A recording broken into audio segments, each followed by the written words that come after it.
महाभारत। आज हम सब जानते हैं इम्पोर्टेंस महाभारत की, गीता की। और सिर्फ हम भारतीय ही नहीं बल्कि आज पूरा विश्व भी उस बात को एक्नॉलेज करता है। किंतु हम में से कई ऐसे लोग हैं जो प्रश्न करते हैं महाभारत की, कहते हैं कि वह माइथोलॉजी है, कोई भारत का इतिहास नहीं है। तो ऐसे ही कुछ प्रश्नों के उत्तर देने के लिए आज हमारे साथ जुड़ चुके हैं चंद्र रमेश जी। चंद्र रमेश जी ऑथर है of the book Mahabharata myth और हिस्ट्री। इस बुक में उन्होंने कई फील्ड से इंफॉर्मेशन कलेक्ट करके हम सबको यह बताने का प्रयास करा है कि कैसे महाभारत हमारे भारत का एक अद्भुत इतिहास है। मुझे उम्मीद है कि इस पॉडकास्ट से आप बहुत कुछ जानेंगे और उन सारे लोगों को भी जवाब दे पाएंगे जो महाभारत के रेलेवेंस पर प्रश्न उठाते हैं। तो आइए शुरू करते हैं। Mr. Chandru Ramesh, welcome to Deshika's channel. So firstly, I want to tell you that I was really looking to this podcast क्योंकि मैं आपके बारे में पढ़ रही थी और मैंने बहुत ही इंटरेस्टिंग प्रोफाइल पाया आपका। आप एक हिस्टोरियन हैं, आप एक भक्त हैं और साथ ही में आप एक सॉफ्टवेयर इंजीनियर भी रह चुके, कॉर्पोरेट जॉब का भी एक्सपीरियंस रखते हैं। And the things which I really find amazed about you is कि आपने actually historical evidences, archaeological evidences इन सबको कलेक्ट करने का कष्ट लिया। आप चाहे तो आप एक कंफर्टेबल कॉर्पोरेट लाइफ जी सकते थे, किंतु आपने लोगों को यह बताना चाहा कि महाभारत हमारा वाकई में एक अद्भुत इतिहास है, ना कि कोई माइथोलॉजी है। And the second thing which I really find amazing about you is कि आपने लोगों को उनकी भाषा में बताने की कोशिश करी है कि महाभारत वाकई में सच है। क्योंकि मैंने ऐसे कई भक्त देखे हैं जो कि बताते हैं महाभारत के बारे में, बहुत सुंदर कार्य कर रहे हैं वे, किंतु जब लोग उनसे उनकी रेलेवेंस के बारे में पूछते हैं तो उनका यह कहना पड़ता है कि there are so many things still science has not proved, तो we don't believe in science।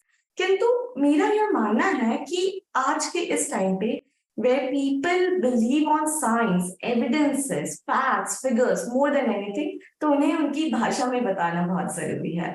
तो यह आप वाकई में बहुत सुंदर कार्य कर रहे हैं। सो चंद्रू जी, यह कैसे आया आपके दिमाग में कि मुझे महाभारत को एज अ हिस्ट्री बताना है लोगों को, यह मिसकंसेप्शन हटाना है कि वह माइथोलॉजी नहीं। और क्या इसमें आपका वो कंप्यूटर इंजीनियर वाला माइंड ने भी आपको हेल्प करा regarding the data facts? Okay, Namaste Hiteshika ji. Thank you so much. Very inspired and glad to be in your channel. Regarding this, आपने क्वेश्चन पूछा था कि कैसे एक सॉफ्टवेयर इंजीनियर एंड एक person who is involved in computer science, उसको कहाँ से ये आइडिया आ गया कि महाभारत पे काम करें। क्योंकि being a software engineer I was also a Sikar, मैं एक स्पिरिचुअल सीकर भी था एंड मैं लाइफ के एक्सिस्टेंस का, पर्पस का एक मीनिंग ढूंढ रहा था कि ये क्या है, मैं क्यों पैदा हुआ हूँ एंड सो ऑन। तो मुझे गीता बहुत ही इंस्पायरिंग लगा। Bhagavad Gita had a great impact in my life. उसके टीचिंग्स, उसके उसके जो फिलॉसफी है वगैरह, हैड अ ग्रेट इम्पैक्ट।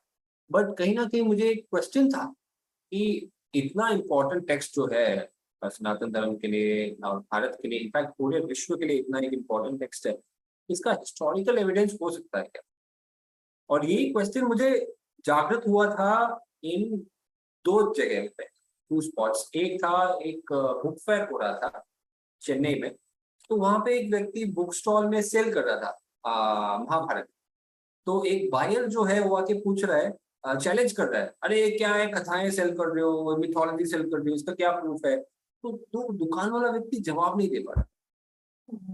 तो मैं सोच रहा था क्या चीज है, आई मीन इतना अमेजिंग एक लिटरेचर है जो मैनकाइंड के लिए हजारों साल से इंसान के लिए एक रास्ता दिखा रहा है, एक पथ प्रदर्शक है। तो इतना इंपॉर्टेंट टेक्स्ट का हिस्टोरिकल एविडेंस क्यों नहीं है, और अगर है तो कहाँ पे? तो ये मेरे अंदर एक जागरूकता पैदा हुई थी, पर मैं इस पे काम नहीं कर पाया। फिर मैं गया था श्रीलंका, वहां पे एक बुद्धिस्ट मॉन्क से मुलाकात हुई, which was वेरी इंट्रीगिंग। तो वो मॉन्क ने मुझे एक चीज बताया, बहुत सारे डिस्कशन हमने किए, बट मॉन्क ने एक ऐसा चीज बताया which was like, I was like wow, right? उन्होंने ये बताया कि हमारे बुद्धिस्ट जातकास जो है, बुद्धिस्ट लिटरेचर, बुद्धिस्ट रिलीजन अगर आप जानते हैं तो there is a text called Jataka, 500 से भी ज्यादा जातका स्टोरीज होते हैं। तो उन जातकास में रेफरेंसेस है कृष्णा एंड महाभारत, वाह। And these Jatakas are more than 2300 और मे बी 2400 इयर्स ओल्ड। अब अभी आप सोच के देखिए, जय भीम जो नैरेटिव भारत में चलता है, उसके हिसाब से हमें और सनातन धर्म का कोई संबंध नहीं है, वी आर कंप्लीटली डिफरेंट, इसका we don't have any connections to them. जब ये नैरेशन मैं सुनता आया हूँ फ्रॉम माय चाइल्डहुड, राइट, तो मेरा भी एक दिल के अंदर एक, of course I knew that it's not the fact, but दिल के अंदर था कि क्या है सच, पता नहीं, नो एविडेंस नहीं मिल रहा है, इन लोगों का आर्ग्यूमेंट इतना स्ट्रांग है, बुद्धा वाज रेवोल्यूशनरी, ये लोग अलग हैं शायद, बहुत सारे ऐसे डाउट्स थे नहीं। जब इस बुद्धिस्ट मॉन्क से मैंने डिस्कस किया तो उन्होंने जो बोला वो शेकन, तो बोला कि हमारे जातकास में रेफरेंसेस है कृष्ण के, हमारे जातकास में रेफरेंसेस है महाभारत के, हमारे जातकास में रेफरेंसेस है महाभारत के कैरेक्टर्स के, पंच पांडव, द्रौपदी वगैरह, right, and many other things. तो ये सब चीजें मुझे बहुत ही शॉकिंग है। तो यह हमारे भारत में भी जो लोग वाकई में फॉलो करें उन्हें भी पता होगा कि महाभारत रेलेवेंस रखता है, क्योंकि उनके स्क्रिप्चर्स में एक्चुअली दिया हुआ है। Yes. So leaving aside the theological and the philosophical differences between Buddhism and Sanatan Dharma, historically दोनों ने माना है कि ये चीज हुआ है, right? It's a historical thing which happened in the distant past.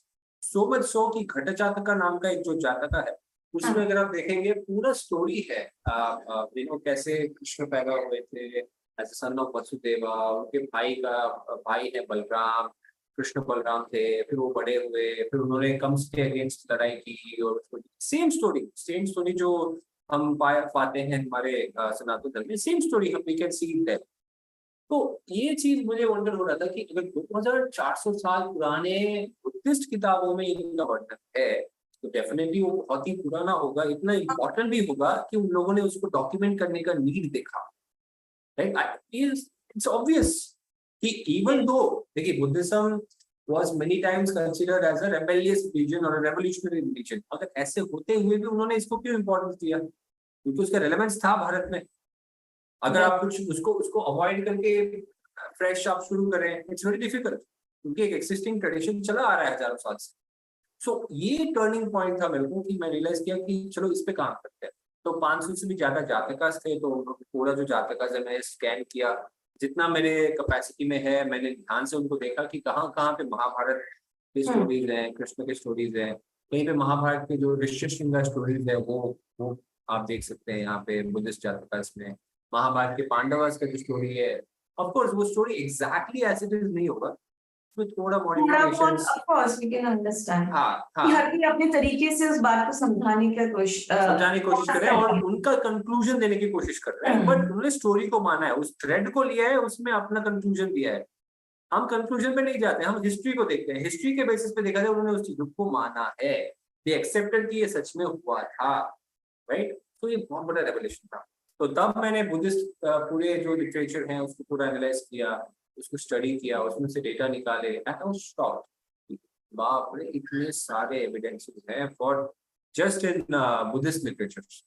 तो मैंने सोचा चलो बुद्धिस्ट लिटरेचर कर लेंगे और 2-3 फील्ड्स कर लेंगे, चाहे इंस्क्रिप्शन हो, कॉइन्स हो वगैरह कर लेंगे, और किताब छाप लेंगे, हिस्टोरिकल एविडेंसेस ऑफ महाभारत या हिस्टोरिकल एविडेंस ऑफ कृष्ण।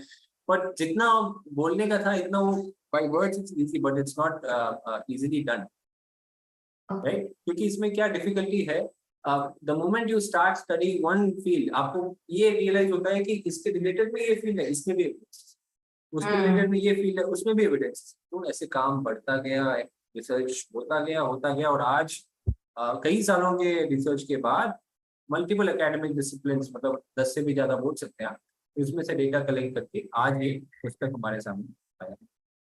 बहुत बहुत अमेजिंग। तो आपने बताया कि आपने श्रीलंका में यह एविडेंस पाया, तो महाभारत उस समय पे अभी जो हमारा भारतवर्ष है उससे तो कई ज्यादा फैला हुआ था, तो ये एविडेंसेस आपको और कहाँ पर प्राप्त हुए? देखिए, श्रीलंका में मैंने एविडेंसेस नहीं पाए, श्रीलंका में मैंने एविडेंसेस के इंडिकेशंस पाए, क्योंकि जो बुद्धिस्ट बुक्स जातकास है वो तो भारत से उनका ओरिजिन है, तो जातकास जो है उसमें ये एविडेंसेस अवेलेबल है। ऐसा बुद्धिस्ट मॉन्क ने, श्रीलंका के बुद्धिस्ट मॉन्क ने बताया। So that's one thing. So regarding कहाँ कहाँ पे महाभारत के इम्पैक्ट देखे जाते हैं, उसका तो वास्ट स्केल है। लाइक फॉर एग्जाम्पल अगर आप देखेंगे इन ग्रीक लिटरेचर्स, जो ग्रीक्स भारत के अंदर आए थे, उन्होंने कहा है कि भारतीयों के पास एक एपिक है, इलियड जैसा एक एपिक है, जो 1 लाख वर्सेस का है। इलियड तो 1 लाख नहीं है, 20,000 से कम है, 15 से 20,000 के बीच में उसका और 1 लाख मेरे ख्याल से सिर्फ महाभारत दुनिया का ही है। एक ही एपिक है जो 1 लाख वर्सेस का है, वो है महाभारत। तो भारत का एक इलियड है जो 1 लाख वर्सेस का है, तो भारत का इलियड तो महाभारत है। सो ये डियॉन क्राइसोस्टोम जो एक ग्रीक ट्रैवलर है वो कहते हैं इसके बारे में। उसके अलावा अगर आप देखें, चाइना में there are rare manuscripts of Mahabharata sections found called as Spitzer manuscript, right. तो अच्छा। उसमें महाभारत के कुछ मैन्युस्क्रिप्ट्स हम देखते हैं जो बहुत पुराना है। उसके अलावा कृष्ण के जो पेंटिंग्स, कृष्ण के तो डिपिक्टेड चाइना पेंटिंग्स, में हम उनके स्क्रिप्चर्स में देख सकते हैं? नहीं, हमारे महाभारत जो संस्कृत टेक्स्ट है, हाँ उसकी जी। कॉपीज वहां पाए जाते हैं। अच्छा, हाँ जी, ओके ओके। तो वो पाए जाते हैं। उसके अलावा अगर आप देखेंगे नॉमनक्लेचर, मतलब जो नाम हुए, बहुत सारे नाम अगर आप देखेंगे उसके हिस्ट्री महाभारत से कनेक्टेड है, राइट। लाइक फॉर एग्जांपल आप तक्षशिला ले लीजिए। Takshashila means that is mentioned in the Mahabharata, जहाँ पे तक्षक नाग को मारने के लिए प्रयास कर रहे थे Maharaj Janamejaya, right. Janamejaya the son of Parikshit आपको पता है। तो द पॉइंट इज कि नॉमेनक्लेचर में भी एविडेंस है। अफगानिस्तान में सिक्के मिले हैं, कृष्ण बलराम के सिक्के मिले हैं। लाइक कृष्णा हाथ में चक्र लेके खड़े हैं, पास में वासुदेव लिखा है, और बलराम जी हाथ में हल लेके खड़े हैं, लिखा है संकट। अगर मैं यहाँ पे दिखाता हूँ, ये अफगानिस्तान में मिले हुए सिक्के हैं, जिसमें कृष्ण और बलराम के सिक्के मिले हैं। ये 2200 साल पुराने हैं।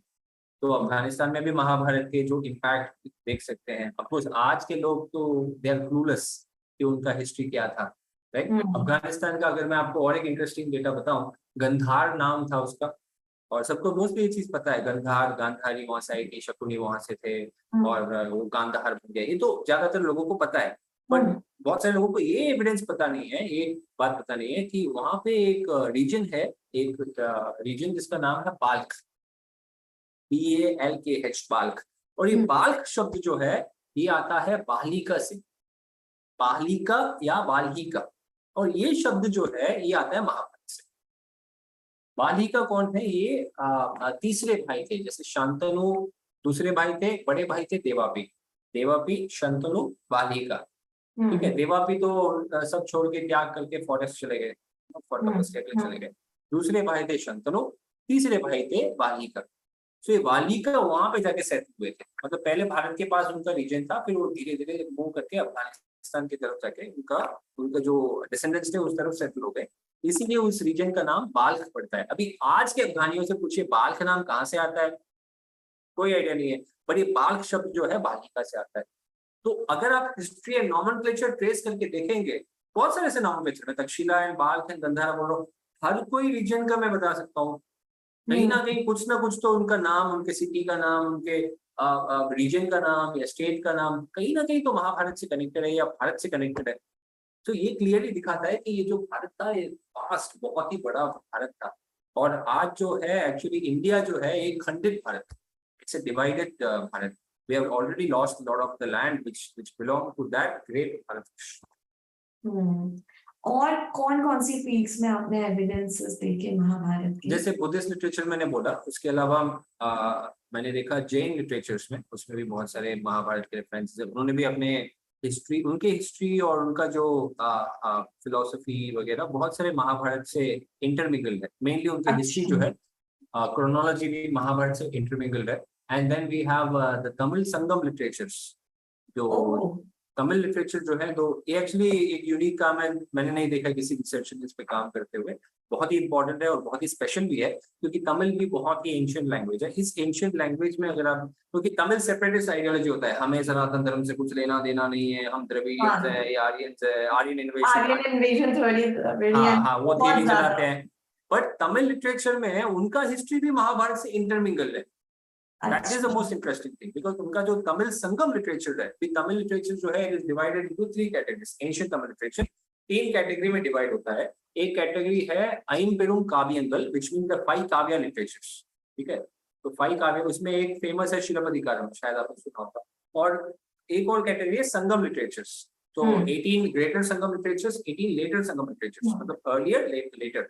तो अर्लियर संगम लिटरेचर्स में बहुत सारे रेफरेंसेस है महाभारत के, कृष्ण के, ठीक है। इनफैक्ट वो अपने हिस्ट्री को महाभारत से भी कनेक्ट करते हैं। लाइक फॉर एग्जांपल वो कहते हैं कि पांड्य राजा, चेरा चोला, इनमें से राजाओं ने they fought in the Mahabharata war. Chera राजा कैटरिंग सर्विस कर रहे थे पूरे महाभारत वॉर में। ऐसे वो अपने हिस्ट्री को भी महाभारत से कनेक्ट करके दिखा रहे हैं।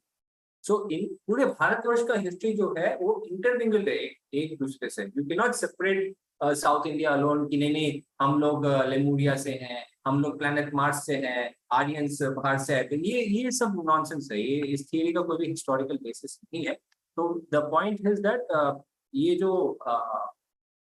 पूरा भारतवर्ष था ये महाभारत से जुड़ा हुआ है। सो तमिल संगम लिटरेचर्स में भी मैंने बहुत सारे एविडेंसेस पाए जो मैंने डॉक्यूमेंट किए हैं।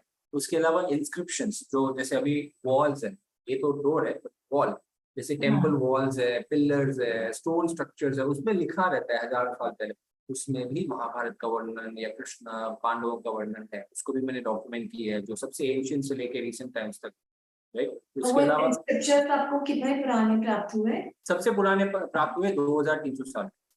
ऑफ कोर्स हम जितना पुराना जाते हैं एविडेंसेस कम होते जाते हैं, बिकॉज वो डिस्ट्रॉय हो जाता है। द ग्रेट इन्वेडर्स, आई से सरकास्टिकली, द ग्रेट इन्वेडर्स आते हैं बाहर से, एंड तो इतने इतने गलत एंड क्रूर टाइप के लोग हैं, तो वो लोग सब मिटा देते हैं। तो हार्डली हमारे पास जो अवेलेबल है तो बहुत ही कम है, but even that is a lot to be able to produce a book upon. That's one thing. उसके अलावा सिक्के, जैसे मैंने बोला अफगानिस्तान में सिक्के मिले, बहुत सारे ऐसे भारत में ऐसे रीजन है जहाँ पे महाभारत या कृष्ण का डिपिक्टेड सिक्के मिले हैं। उसके अलावा वी हैव केव पेंटिंग्स। अच्छा, सबसे पुराने केव पेंटिंग्स मिले हैं।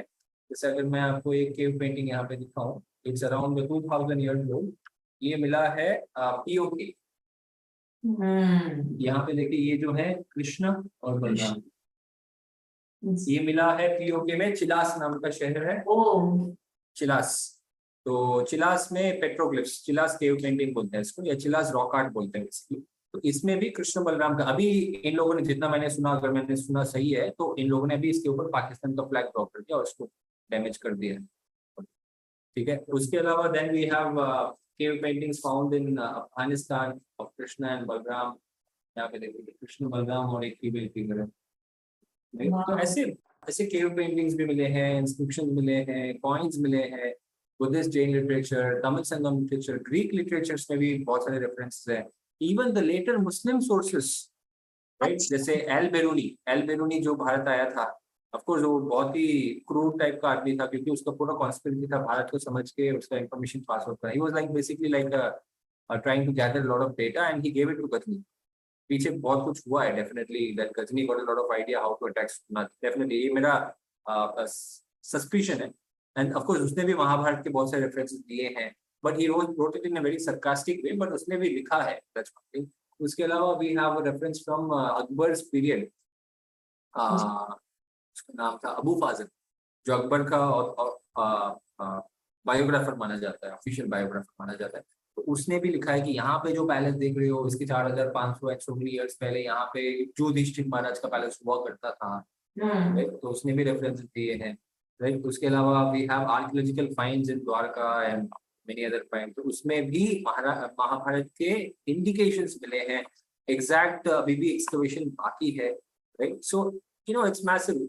जैसे फॉर एग्जांपल आप देखेंगे, यहाँ से पीछे जाइए 500 साल, 1000, 1500, 2000, जितना आप पीछे जाएंगे एविडेंसेस कम होते जाते हैं, बट ये दिखता है कि it has a continuous impact in history. ऐसा नहीं है कि एक पर्टिकुलर पीरियड पे क्रिएट हो गया, किसी के दिमाग की बत्ती चली, चलो मैं महाभारत का एक स्टोरी नैरेट कर देता हूँ। जैसे अभी बाहुबली मूवी है, मैं एक स्टोरी इमेजिन करके मैं उसको मूवी बना देता हूँ। व्यासदेव जी को किसी ने फंड कर दिया, चलो एक न्यू स्टोरी क्रिएट कर दो महाभारत का। ऐसा नहीं है, इसका पूरा हिस्टोरिकल इम्पैक्ट हम देख सकते हैं। इनफैक्ट वेदों में भी वर्णन है, वेदों में भी वर्णन है। देवापी शंतनु ये जो बहुत लोगों का रहता है कि वेदों में वर्णन नहीं है। वेदों में वर्णन इसलिए नहीं है क्योंकि वेद का जो क्रोनोलॉजी है, it is up till or little before the Mahabharata period, right. और महाभारत जो है, जैसे फॉर एग्जांपल वेद में सबसे लेटेस्ट किंग जो मेंशन है वो है धृतराष्ट्र, धृतराष्ट्र सन ऑफ विचित्र वीर्य। अभी बताइए हिस्टोरिकली और कौन सा राजा है जो विचित्र वीर्य का बेटा था? कोई नहीं था। धृतराष्ट्र द सन ऑफ विचित्र वीर्य एक ही है, और इन्होंने भी बोला है कि वो कुरु राजा था, कुरु वंश का राजा था। महाभारत ने भी वही बोला है कि वो कुरु वंश का राजा था। जी Right? So the latest king mentioned in the Mahabharata is Dhritarashtra. Sorry, the latest king mentioned in the Vedas is Dhritarashtra. कातक संहिता में mentioned है। तो ये सबसे लेटेस्ट है, और महाभारत जो है इट स्पीक्स ऑफ धृतराष्ट्र के पहले और उनके बाद। वेद में जो है धृतराष्ट्र का वर्णन है, उनके पहले जो आए थे शंतनु देवापी का भी वर्णन है। महाभारत में धृतराष्ट्र का वर्णन है, देवापी शंतनु का वर्णन है, उसके बाद भी वर्णन। तो एक इंटरसेक्शन पीरियड है, देवापी शंतनु धृतराष्ट्र इसमें भी है, देवापी शंतनु धृतराष्ट्र इसमें भी है, दोनों में एक इंटरसेक्शन पीरियड है। तो वेद में भी वर्णन है महाभारत का कैरेक्टर्स के। और महाभारत वॉर का क्यों वर्णन नहीं है? बिकॉज महाभारत वॉर के लिए एक अलग किताब दिया गया है, इतिहास, महाभारत इतिहास। तो why would they dedicate it in the Vedas, which are not meant for describing इतिहास, राइट? तो ये लोगों को समझना चाहिए, बिकॉज गृह सूत्रास है या श्रौत सूत्रास है, हर एक सूत्रास का एक पर्पस है, संहिताएं का एक पर्पस है। तो व्हाई वुड दे हैव, मैं एक बड़ा किताब लिखने ही वाला हूँ उसके बारे में, तो मैं उसमें लिखूंगा, मैं क्यों, why would I disturb the Veda, right? So that is why the Mahabharata has not been described in the Veda, but you would definitely find indications for the Mahabharata. The characters are mentioned in the Vedas. Sorry. ये सारे evidences किस तरह point out करते हैं कि महाभारत इस time period के around हुआ होगा? एस्टिमेट ऑफ कोर्स हम डेफिनेट टाइम ही निकाल सकते हैं। देखिए डिफरेंट स्कॉलर्स का डिफरेंट पॉइंट ऑफ व्यू है। पहले जब रिसर्च हुआ था, डॉक्टर बीबी लाल इसमें पायनियर थे, तो उन्होंने क्या किया था, उन्होंने महाभारत का साइट्स में रिसर्च किया और उन्होंने पेंटेड ग्रेव एंड पॉटरी के बेसिस पे जो मिला था उसके बेसिस पे उन्होंने बोला कि महाभारत 900 बीसी के बेसिस पे। मैं ऑडियंस को बता देती हूँ अगर किसी को नहीं पता है बीबी लाल के बारे में, तो बीबी लाल जी हमारे इसमें फ्रीडम के बाद 1950 टू 1952 के अराउंड उन्होंने पहले वो जिन्होंने शुरुआत करा था, उन्होंने महाभारत के लोकेशंस जो भी बताए गए हैं वहां पर एस्केवेट किया था और उन्हें पद्म विभूषण अवार्ड से भी सम्मानित किया गया है। और उन्होंने जैसा कि चंद्र जी बता रहे हैं कि उन्होंने PGW उसका टाइम का बताया गया था, वहां पर बेसिकली उन्होंने पॉटरी पाई गई थी, एक काइंड ऑफ पॉटरी जो कि उन्होंने डिफरेंट महाभारत लोकेशंस पर पाई गई, जैसे हस्तिनापुर जो कि कुरुज कैपिटल ऑफ कुरुज है, या उन्होंने अहिशात्र में भी पाई थी जो कि नॉर्दर्न पांचाल के कैपिटल है, वहां पर पाई गई थी। और वो टाइमलाइन को वो PGW बोल रहे हैं जो कि 1100-1200 BC के अराउंड था, राइट चंदू जी? नहीं अराउंड, हाँ PGW का हम बोल सकते हैं उस पीरियड में, बट ऑफ कोर्स उसका टाइम पीरियड थोड़ा डिफरेंट है। बट महाभारत वॉर का वो अप्रोक्सीमेटली 930 और 940 BC, एग्जैक्टली मैं ईयर याद है, अराउंड 9 to 950 BC के बेसिस पे उन्होंने डेट दिया था महाभारत वॉर। अच्छा, but then what happened, confusion रहता है क्योंकि लोगों को लगता है कि अगर उन्होंने PGW का करा है तो वो 1200 BC के अराउंड ही महाभारत का भी क्लेम 1200 तक हम बोला जा सकता है, ये कुछ लोगों का कहना है। So that is different from saying that BB Lal said that date. इसमें थोड़ा डिफरेंस है। So anyway, the point is कि आज के सिनेरियो में उनका डेट्स मोस्टली माना नहीं जाता है, बिकॉज द्वारका में जब एक्सकवेशन हुआ, जो अंडर वाटर रिसर्च हुआ, उसके बाद ज्यादातर लोगों का मानना है कि वो 1500 to 2000 BC के बीच में ही महाभारत का डेट होना चाहिए, which is around 3500 to 4000 years. Now the point is कि सनोली चैरियट्स मिले थे, आपको पता होगा। सनोली चैरियट्स की बेसिस पे बहुत सारे रिसर्चर्स का मानना है कि भारत में चैरियट्स इस टाइम पे थे and so on and on. तो इसके बेसिस पे हम definitely we can not date the Mahabharata before Sanauli chariots, ये पॉइंट है। बट इसमें भी एक डिफिकल्टी है कि भारत का फर्स्ट ऑफ ऑल हमने जो अवेलेबल डेटा हमारे पास है आर्कियोलॉजिकली, उसको रख के हम पूरा अपना कंक्लूजन नहीं निकाल सकते हैं, बिकॉज भारत का अभी भी majority of the archaeological sites अभी भी एक्सकवेट नहीं हुआ है। ऐसा कहा जाता है कि सिर्फ 10% ही भारत एक्सकवेट हुआ है। यस, 10% के आसपास अप्रोक्सीमेटली, थोड़ा ऊपर नीचे हो सकता है, बट ये अमेरिकन आर्कियोलॉजिस्ट का कहना है कि 90% भारत अभी भी एक्सकवेट नहीं हुआ है। तो आप इमेजिन करके देखिए कितने सारे चैरियट्स, कितने सारे वेपन्स, कितने सारे आर्टिफैक्ट्स अभी भी हैं। तो उसके बेसिस पे महाभारत को एक जैसे फॉर एग्जांपल मैं एक पर्टिकुलर प्रेशर को ढूंढने जा रहा हूँ, ठीक है, और मुझे लीड्स पूरे जैसे लोग रखते हैं ना, इतने सारे लीड्स, 1 2 3 4 5 10 लीड रख रहे हैं प्रेशर को पहुंचने के लिए, मैं 2 3 लीड मेरे को मिले हैं, 7 नहीं मिले, तो उसको रख के मैं कंक्लूड कर रहा हूँ कि प्रेशर यहीं पे है या प्रेशर अभी तक मिला नहीं है या मिलने का पॉसिबिलिटी नहीं है। ये इनकंक्लूसिव मेथोडोलॉजी है, because we have not researched upon all the archaeological sites या पोटेंशियल आर्कियोलॉजिकल साइट्स, अभी तक काम नहीं हुआ है, राइट। तो इसीलिए तू जो अवेलेबल एविडेंसेस है वो ये दिखा रहा है कि आप जितना काम करेंगे आपको और एंड और डेटा मिलेंगे। लाइक फॉर एग्जांपल, आप ये चीज देख सकते हैं कि भारत में एक ट्रेडिशन बहुत स्ट्रांग रहा है, ट्रेडिशन की हम अपने अपने जो डेटिंग है, अपना आइडेंटिटी है या अपना जो हिस्ट्री है, एक पर्टिकुलर डेट से शुरू करेंगे, ठीक है। तो आप सबसे पुराना रेफरेंस अगर आप देखेंगे, it is coming from Aryabhata. Aryabhata एक एस्ट्रोनॉमर थे, ठीक है, तो उन्होंने अपनी किताब में लिखा है महाभारत डेटिंग के लिए उन्होंने बहुत ही वैल्यूएबल डेटा दिया। तो उसके पहले मैं आपको एक कॉन्टेक्स्ट बताता हूँ। क्या है कॉन्टेक्स्ट की, महाभारत वॉर जो है it is happening in the beginning of era called as Kaliyuga, ठीक है। वो कलयुग जो है इट इज अ हिस्टोरिकल कलयुग। कुछ लोग बोलते हैं कि नहीं नहीं हिस्टोरिकल कलयुग डिफरेंट है, एस्ट्रोनॉमिकल कलयुग डिफरेंट है, इसका कोई बेसिस नहीं है first, right. It is a theory created by the western scholars, ताकि हम ये माने कि ये कलयुग 3101 BC का कलयुग डिफरेंट है, बाद में कलयुग डिफरेंट, ये थियरी का कोई हिस्टोरिकल बेसिस नहीं है, ये बेसिकली एक हाइपोथेसिस है, एक असम्पशन है। No, now coming to the point of Aryabhata. Aryabhata जो है अपने जो डेटिंग है, अपना जो करंट पोजीशन है हिस्ट्री में, वो बता रहे हैं कि मैं कलयुग के इतने साल में मैं आ रहा हूँ, तो डेटिंग बता रहे हैं। तो उसके बेसिस पे अगर आप उनका डेट ट्रेस करके देखेंगे, इट कम्स टू 3101 BC, ठीक है, 3101 BCE, मतलब आज से 5123 साल पहले अप्रोक्सीमेटली आप जाएंगे। That is the beginning of a era called as Kaliyuga, historical Kaliyuga. Now the point is, Mahabharata में भी बहुत सारे रेफरेंस आप देखेंगे, उसमें कहा जाता है कि द्वापर युग और कलयुग के संधि में, द्वापर कली संधि में महाभारत वॉर हो रहा है। ऐसे बहुत सारे रेफरेंसेस महाभारत में पाए जाते हैं, ठीक है। और एग्जैक्टली ये भी रेफरेंस पाया जाता है स्कंद पुराण में कि कृष्णा का जो डिपार्चर है, और टू बी स्पेसिफिक जो यादव सिविल वॉर है, मतलब आपको पता होगा यादवों ने अपने अंदर दे किल्ड ईच अदर और यादव सब लोग डिपार्ट हो गए थे। वो यादव सिविल वॉर जो है महाभारत की 36th ईयर में, मतलब सॉरी कलयुग के 36th ईयर में हुआ है।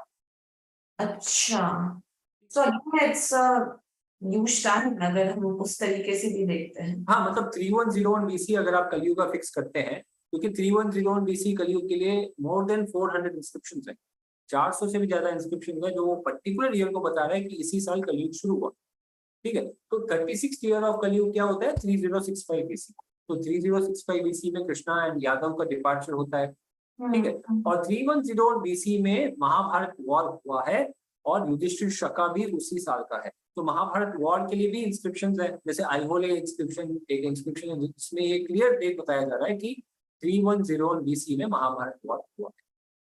उसी साल युधिष्ठिर शका का भी इंस्क्रिप्शन मिल जाता है। युधिष्ठिर शका मतलब उसी साल Yudhishthira Maharaj after the end of the Mahabharata war वो राजा फिर से बन रहे हैं, Yudhishthira Shaka, the era of Yudhishthira, वो भी उसी साल का है 3101 BC। तो 3101 BC में आपको युधिष्ठिर शका भी मिल जाता है, 3101 BC में आपको कलयुग का बिगनिंग भी हो जाता है, 3101 BC में महाभारत वॉर का भी डेट बताया जाता है। तो 400 से भी ज्यादा इंस्क्रिप्शंस हैं, most of them refer to Kali-yuga, but some of them refer to Yudhishthira Shaka, some of them refer to Mahabharat war at 3101 BC. Some literatures भी आपको मिल जाते हैं जो 3101 BC को कलयुग का ये इंडिकेशन देते हैं। So the point here is कि इतने सारे literature and inscription going back to 1500 or 1800 years period का starting from third, fourth century, fifth century, उस period से लेके आज दिन तक continuous tradition चला आ रहा है जो एक पर्टिकुलर ईयर को पॉइंट कर रहा है कि महाभारत वॉर और कलयुग इसी साल पे शुरू हुआ।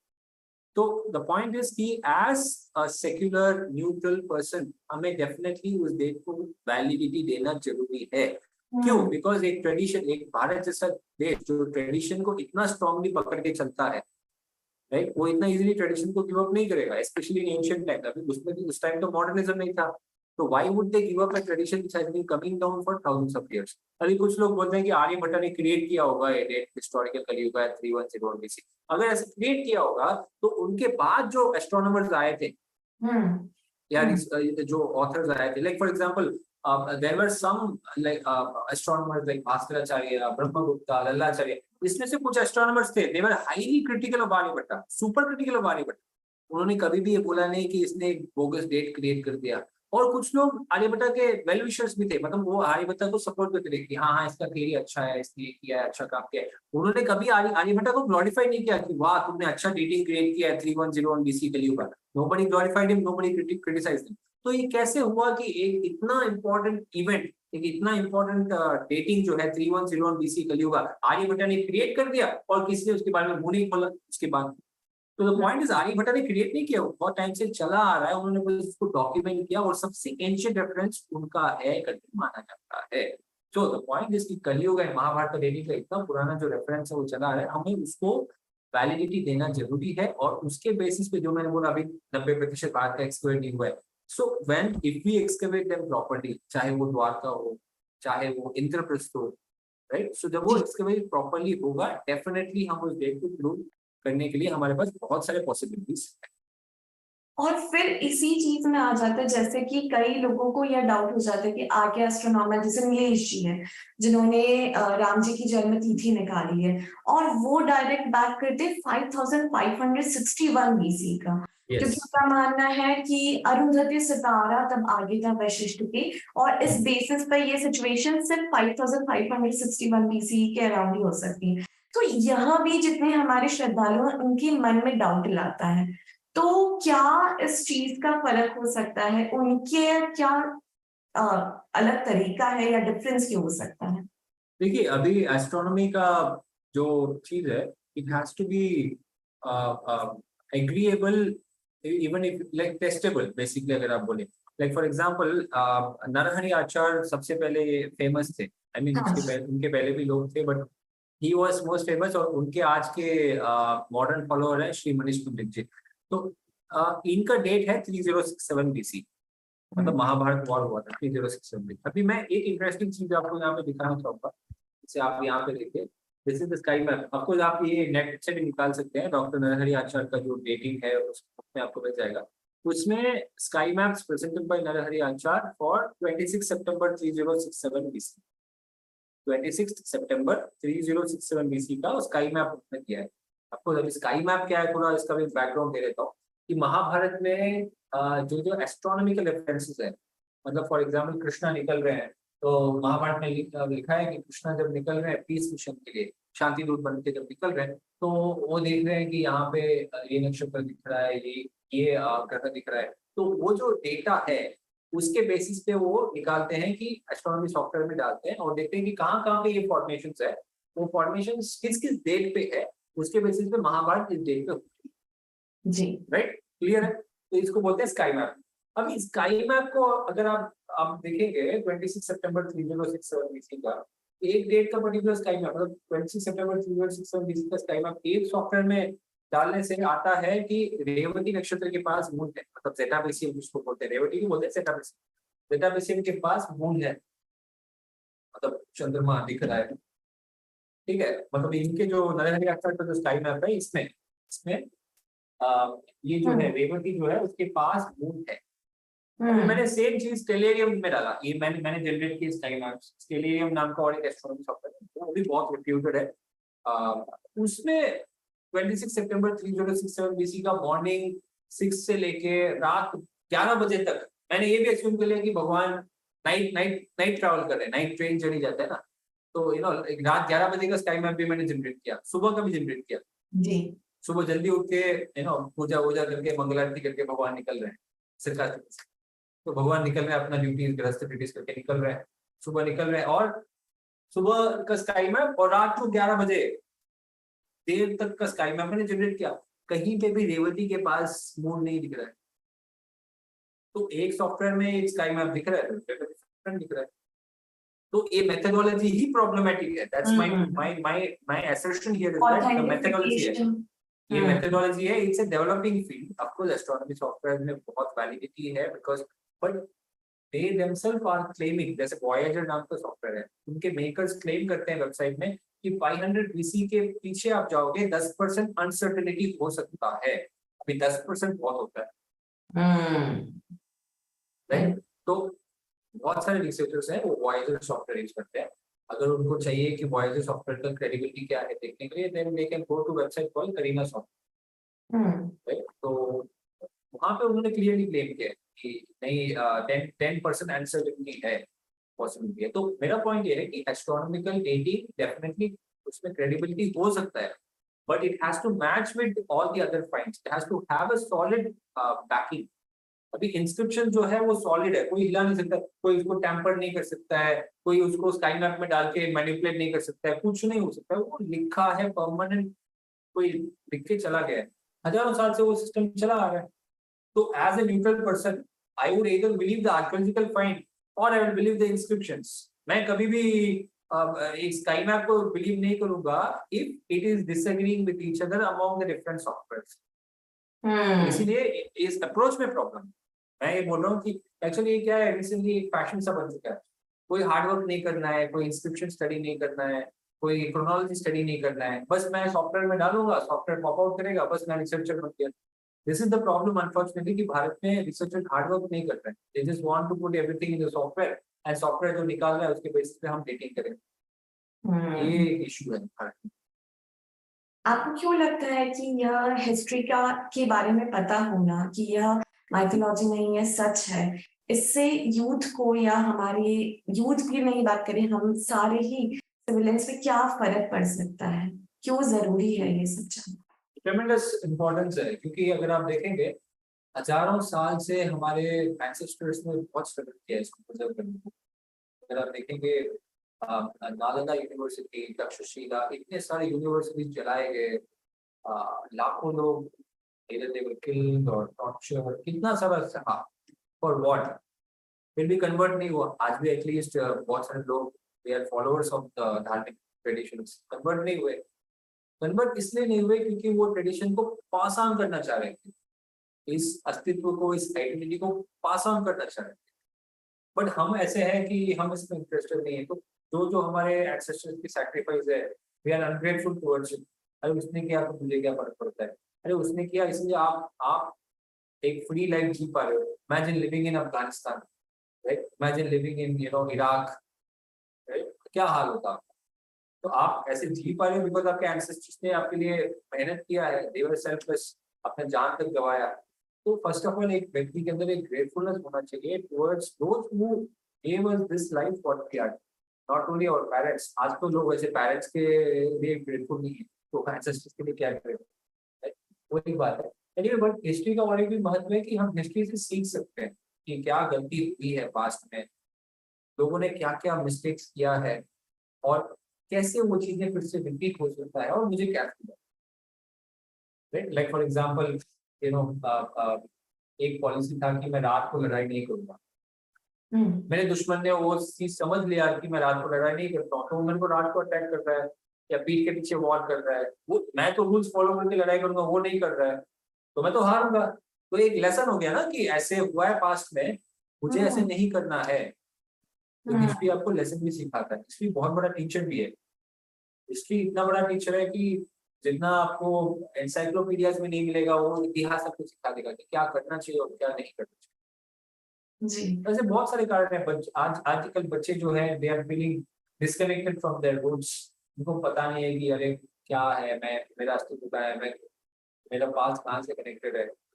तो they are naturally turning towards the western civilization, they are becoming literally like foreigners. कोई एथिक्स नहीं है, धार्मिक कोई कनेक्शन नहीं है, तो they are becoming like westerners. और इंटरेस्टिंगली वेस्टर्नर्स जो है हजारों की तादाद में, they are converting to India, I mean they are converting to धार्मिक ट्रेडिशंस। तो ये एक अजीब सी विडंबना चल रही है, यहाँ के लोग इंटरेस्टेड टुवर्ड्स वेस्टर्न कल्चर और वहाँ के लोग they are interested in Indian culture. तो क्या अभी फिर क्यों हम लैग कर रहे हैं? अगर जैसे कि अभी हमने पहले डिस्कस करा था कि सिर्फ 10% ही एस्केलेट हुआ है, अप्रोक्सीमेटली 10%, तो क्या रीजन हो सकता है इस वजह से, और हम लोग क्यों उसको डिग नहीं कर रहे हैं? तो देखिए, एक्सकवेशन नहीं होने का बहुत सारे कारण हैं, बट कुछ कारण मैं बता सकता हूँ जो इमीडिएटली मेरे माइंड में आ रहे हैं। एक कारण है कि भारत में देयर इज पॉलिटिकल डिफिकल्टी। अच्छा। जैसे फॉर एग्जांपल सनौली चैरियट्स अगर मैं बताऊं, पीछे क्या हुआ मुझे पता नहीं, I don't know exactly what's happening in the background, why it was not excavated, but मुझे कुछ चीजें देख के मुझे नेचुरली एक assumption भी आता है कि possibly ऐसे हुआ होगा. Like for example, 2005 में सनोली चैरियट्स मिले. 2005 में, राइट, 2005 में सनोली चैरियट्स पहली बार डॉक्यूमेंट हुआ था, मतलब ऐसे कुछ चीज है. फिर एएसआई ने लगे जगह को मार्क किया, फिर ऐसे छोड़ दिया. फिर 2015 में एक्चुअल एक्सकवेशन शुरू हुआ. और फिर अब वो रिसेंट रिपोर्ट्स में आने लगा. एक ऐसा चीज है, राइट. और ऑफ कोर्स मनोज बाजपेयी जी ने उसके ऊपर डॉक्यूमेंट्री बनाया तो बहुत फेमस हो गया. एक चीज है. और इंद्रप्रस्थ जो है, मतलब जो पुराना किला, पुराना किले पे जो जो रिसर्चेस हुए हैं, रिपोर्ट्स पब्लिश हुए, मतलब आप समझिए कि अराउंड 100-120 एक्सकवेशन हुए होंगे या रिसर्चेस हुए होंगे, उसमें हार्डली 10-20% ही रिपोर्ट पब्लिश हो गए और पब्लिक डोमेन में अवेलेबल है. बाकी पब्लिश भी नहीं होता है कि क्या वहाँ पे काम हुआ था, क्या फाइंड्स है. तो ये क्या ब्यूरोक्रेसी, क्या सिस्टम है, एएसआई में क्या इश्यू है कि चीजें बाहर नहीं निकलते, राइट. तो बहुत सारे कॉम्प्लिकेशन है भारत में. And then of course there is stealing of artifacts. यहाँ से आर्टिफैक्ट्स बाहर हाँ, तो होता है. Like currently also. करंटली मुझे पता नहीं, बट हुआ है बहुत fast. Currently I am not aware कि क्या चल रहा है, हाउ स्ट्रिक्ट इज गवर्नमेंट, मुझे पता नहीं है. But I know that it has happened a lot in the past, and therefore हमारे बहुत सारे जो एंशिएंट आर्टिफैक्ट्स हैं वो फॉरेन यूनिवर्सिटी में जाके सेटल हुए. और ऐसा है कि वो बहुत सारे foreign university they may not want that those artifacts be put in public. तो क्या निकला है, क्या एक्चुअली पब्लिक में डाला गया है, क्या उन्होंने छुपा दिया, ये भी पता नहीं है. बहुत सारे फैक्टर्स हैं, बहुत सारे फैक्टर्स हैं. Of course public awareness, public सबसे ज्यादा पावरफुल है. अगर पब्लिक चाहे कि चलो हम सब एक मिलके हमारे पास्ट को एक्सकवेट करेंगे, तो मतलब समझिए कि ये जस्ट 1-2 महीने का खेल है, पूरा मूवमेंट बन जाएगा. हजारों हिस्ट्री आर्कियोलॉजी स्टूडेंट्स जॉब के बिना तड़प रहे हैं. हजारों में है जिनको भारत में एम्प्लॉयमेंट नहीं है, और भारत के पास इतना सारा आर्कियोलॉजिकल साइट्स ऐसे पड़ा है अनएक्सकवेटेड. तो बीच में सिस्टम की कमी है. देखिए यहाँ पे पोटेंशियल है, निकल सकता है, और करने के लिए भी व्यक्ति पॉसिबल है, जो कर सकते हैं. सिस्टम कभी कोई भी आके हमें अलग हिस्ट्री पढ़ा के चला जाता है. सिखा रहा है. उन्होंने बोला आयरन वो लोग लाए थे, जबकि अब हम देख रहे हैं कि उनके आने से तो बहुत समय पहले हमारे पास आयरन था, हम लोग यूज कर रहे थे. कोई भी हिस्ट्री हमारी हिस्ट्री दूसरे आके बता रहे हैं. और बिकॉज हमारे ना ही है क्वालिटी रिसर्च सेंटर्स, होंगे तो भी बहुत कम. क्वालिटी रिसर्च सेंटर्स नहीं है, क्वालिटी रिसर्चर्स नहीं है. तो अल्टीमेटली क्या होता है, कोई पोटेंशियल दिखाता है रिसर्च करने का, स्कॉलर करने का, उसको लोग खरीद लेते हैं, विदेशी लोग खरीद लेते हैं, अपनी यूनिवर्सिटीज में उसको एम्प्लॉय कर देते हैं. भारत में है कहाँ सपोर्ट सिस्टम? सपोर्ट सिस्टम होगा तभी तो. आपको अभी रिसेंटली जो Indian knowledge system IKS centre वगैरह, उसमें थोड़ा होप दिख रहा है. बट जनरली देखा जाए, जितना विदेश में हिस्ट्री एंड आर्कियोलॉजी के प्रति जो क्रेज है, वो भारत में बहुत कम. धीरे धीरे बढ़ रहा है, it's a positive trend, but इतना धीरे ना हो कि बिकम्स टू लेट. आपने बात करी थी आर्कियोलॉजी की, तो इसके अलावा और क्या क्या, जैसे कि हम द्वारका की बात आती है आर्कियोलॉजी में, तो द्वारका को जैसे यूनेस्को ने भी अप्रूव करा है कि हाँ यह हिस्ट्री रही है. डिस्कवरी के भी प्रोड्यूसर एक्सप्लोरर ने भी माना है कि यह हिस्ट्री रहा है. तो ऐसा क्या मिला है द्वारका में, और अगर आप विस्तार से हमारी ऑडियंस को बता पाए. द्वारका में तो अगर हम उसके बारे में डिस्कस करेंगे, वही 1-2 पॉडकास्ट बन जाएगा इतना इन्फॉर्मेशन. पर मैं शॉर्ट में बता रहा हूँ, मेजर फाइंड जो है वो बता. द्वारका जो है, Dwarka it is mention in the Mahabharata में कि ये जो सिटी है, ये भगवान कृष्ण ने सी में से लैंड रिक्लेम करवाया, राइट. तो उसका जो बेस है, मतलब जो फाउंडेशन है, वो खुद शेकी है. मे भी भगवान की इच्छा होगी कि कि जब तक मैं हूँ ये सिटी रहेगा, और जब अच्छा होगा तो चला जाए, जाए. और हुआ भी ऐसे. तो द्वारका का जो फाउंडेशन है, it is already on a shaky platform in that sense, you see. और द्वारका जब डूबा था, right, it is either due to an internal the tectonic shift, या तरह से इंटरनल अर्थक्वेक, या फिर एनी अदर जियोलॉजिकल रीजंस के कारण द्वारका सिटी सबमर्ज हो गया था पानी के अंदर. अगर आप महाभारत के डिस्क्रिप्शन देखेंगे, पानी लेवल राइज हो रहा है, एंड थिमिंगिलास, मतलब डिफरेंट क्रिएचर्स हैं ओशन के, वो सिटी के अंदर आ रहे हैं, धीरे धीरे धीरे धीरे द्वारका अंदर जा रहा है, ऐसे टाइप का हम देख सकते हैं। तो द पॉइंट इज कि वो सिटी जो है इतना फैसिनेटिंग था, इतना अमेजिंग था, but it had a sudden abrupt ending कि वो पूरा पानी के अंदर। Now when it comes to doctor S R Rao ने क्या किया कि उन्होंने कोशिश किया कि मैं द्वारकाधीश मंदिर जो है उसके बिल्कुल पास के एरिया को मैं एक्सप्लोर करूंगा, रिसर्च करूंगा। तो मतलब आप रख लीजिए कि मंदिर के कुछ हार्डली राइट 1 या 2 किलोमीटर के अंदर ही होगा मंदिर का जो कोस्टल लाइन में मंदिर पड़ता है, कोस्टल पड़ता है, वहां से 1-2 किलोमीटर के अंदर ही उन्होंने रिसर्च किया। उन्होंने पाया आर्टिफैक्ट्स, जैसे फॉर एग्जांपल महाकच्छ सपहा नाम का एक इंस्क्रिप्शन पाया। महाकच्छ सपहा मतलब जो समुद्र देवता को ग्लोरीफाई करने की तरफ वरुण देव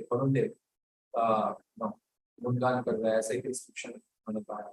जो वॉटिव चार्ट में उसका इंस्क्रिप्शन है, वो भी बहुत एंशिएंट इंस्क्रिप्शन है। तो ऐसे बहुत सारे आर्टिफैक्ट्स पानी के अंदर मिले हैं, स्ट्रक्चर ऑफ वॉल्स मिले हैं, बट अगेन उसका खुद कहना था, तो खुद ये मैंने एक जगह पढ़ा था कि he wanted to do more excavations, he wanted to survey more area, वो कभी हो नहीं। तो भारत में ऐसे शूटिंग स्टार्स बोलने से लगता है कि राइजिंग स्टार्स आते हैं and they try to do some amazing things, नहीं हो पाता है, then they become shooting stars का डिक्लाइन। तो ये अनफॉर्चुनेटली हमारे देश में ऐसा है। क्योंकि आपने इतना सारा अध्ययन करा है महाभारत को, महाभारत के एविडेंसेस को, और हम देख रहे हैं कि अभी जो सिचुएशन है हिस्ट्री को लेकर लोग बहुत ज्यादा सेंसिटिव हो जाते हैं, और ना कि इसके समझने की जगह लोगों में लड़ाइयां बहुत ज्यादा हो जाती है इधर से। तो क्या आप इस बारे में कहेंगे? How person should take actually history and how to utilize it? क्योंकि हिस्ट्री बहुत ही क्रूशियल है, और हिस्ट्री से सीख ले सकते हैं कि ऐसा हुआ है और ऐसे अभी के सिचुएशन में हमें क्या उसको करना चाहिए। सीख तो बहुत देता है, बट मिसरिप्रेजेंटेड हिस्ट्री से बहुत कॉन्फ्लिक्ट्स भी हो सकते जी, जो कि हैं, हम सिविल वॉर तक हो सकता है। लोग सोचते हैं कि अरे हिस्ट्री तो हो गया खत्म, मैं उसको जान के क्या करूंगा। नहीं, वो आपकी करंट लाइफ को अफेक्ट कर सकता है। जैसे for example Sri Lankan civil war. Sri-Lankan civil war is a result of Aryan invasion theory. Of course, Sri Lanka का जो सिचुएशन, रेशियल प्रॉब्लम जो था, वो सिंगलीज एंड तमिल्स का प्रॉब्लम है, वो हजारों साल से चला आ रहा है, मैं डिनाई नहीं कर रहा हूँ। अगर आप श्रीलंकन हिस्ट्री देखेंगे, सिंगलीज एंड तमिल्स का कॉन्फ्लिक्ट बहुत ही टाइम से चला आ रहा है, अनडाउटेडली, मैं उसको डिनाई नहीं कर रहा हूँ। बट इसको इन्फ्लेट करके, इसको रेशियल थियरी देके, इसको एक हेट्रेड टाइप का डेवलप करके लोगों के बीच में लड़ाई किसने क्रिएट किया? ब्रिटिश कॉलोनियल्स ने क्रिएट किया। और उसका रिजल्ट क्या था? लाखों लोग का डेथ हुआ, लाखों लोग मारे गए। अरे ये सिंघली है, इसको मारो, तमिल लोग पूछेगा, और सिंघली सोचेगा ये तमिल है। वहां पे तमिल लोगों को डेरोगेटरी वे में भी बहुत देखते हैं वहां पे। तो ये जो रेशियल हेट्रेड है, जो हिस्ट्री के बेसिस पे है, उसका हाल क्या है आप देख सकते हैं। आपके बिल्कुल पास श्रीलंका में क्या हाल हुआ था, हिस्टोरिकल डिफरेंसेस को इन्फ्लेट करके, लोगों के बीच में नफरत क्रिएट करके, लड़ाई करवा के क्या हाल हुआ आप देख सकते हैं। और कश्मीर में क्या हुआ है, हो रहा है, तो हमें पता ही है, right. All the practitioners of Sanatan Dharma के प्रैक्टिशनर्स हैं, आज वो प्रैक्टिस नहीं करता है, वो लोग they are ready to destroy temples, they are ready to finish everything there. तो हिस्ट्री से सीखना बहुत जरूरी है। ये मिसरिप्रेजेंटेड हिस्ट्री, जो व्यक्ति अपने आइडेंटिटी को समझता नहीं है, जानने की कोशिश नहीं कर रहा है, it is can very, come and manipulate you. sorry, anybody can come and manipulate you if you are yes, not aware. तो हिस्ट्री जानना बहुत ही जरूरी है, तो हमारे आइडेंटिटी को दिखाता है कि हम कहाँ से, क्या था हमारा अस्तित्व, और आज क्या है, और फ्यूचर क्या बनना चाहिए, राइट। सो जैसे हम बोलते हैं कि पास्ट को क्लियर करो, जब तक पास्ट क्लियर नहीं होता है, राइट, सो आपका प्रेजेंट भी कहीं ना कहीं इनकम्प्लीट रहने का बहुत चांस है। So it's very important that we complete the past, we clear up the past. आखिरी मैसेज जो आप यूथ को देना चाहेंगे, क्योंकि आप गीता का भी अध्ययन कर चुके हैं, इतने सारे एविडेंसेस के लिए आपने जगह जगह का अध्ययन करा, तो क्या एक इम्पोर्टेंट मैसेज जो आप यूथ को देना चाहेंगे? देखिए, इम्पोर्टेंट मैसेज मैं यूथ को ये देना चाहूँगा कि अगर आपके अंदर एक फायर है, एक पैशन है कि भारत के लिए काम करना है, ऑफ कोर्स बहुत सारे रास्ता है, जैसे आप आर्मी में जॉइन करेंगे या you know you may join civil services, multiple ways are there, but एक बहुत ही अनएक्सप्लोर्ड एंड अनटैप्ड फील्ड है, वो है हिस्ट्री एंड आर्कियोलॉजी। तो जो भी इस फील्ड में अपना एफर्ट देना चाहेंगे, try to see if you can contribute in correcting the nation's history. ये मेरा मैसेज होगा तो यूथ, क्योंकि आपका हिस्ट्री अगर आप नहीं उस पर काम करेंगे और कोई आपको गलत हिस्ट्री सिखाएगा। सो आपको ये डिसाइड करना है कि आप whether you want to work on your own history or you want to listen to someone else's version of your own history. तो ये आपके हाथ। Thank you so much Chandu ji. आप जो कार्य कर रहे हैं, ना सिर्फ अभी के लिए बाकी आने वाली पीढ़ियों के लिए भी आप बहुत अच्छा काम कर रहे हैं, हमारे इंडियंस को बताने के लिए, हम भारतीय को बताने के लिए कि एक्चुअली हम क्या है और क्या वो माइथोलॉजी जिसे हम इतने सालों से समझ रहे हैं, वो एक्चुअली माइथोलॉजी नहीं बल्कि हमारी हिस्ट्री रही है, और उसके बारे में हम जानते हैं। बहुत बहुत सारा धन्यवाद और बहुत बहुत सारी शुभकामनाएं आपको। Thank you so much. मुझे उम्मीद है कि अब आप सबके मन में वो जो डाउट्स है कि महाभारत माइथोलॉजी है या हिस्ट्री है, वे डाउट्स क्लियर हो गए होंगे।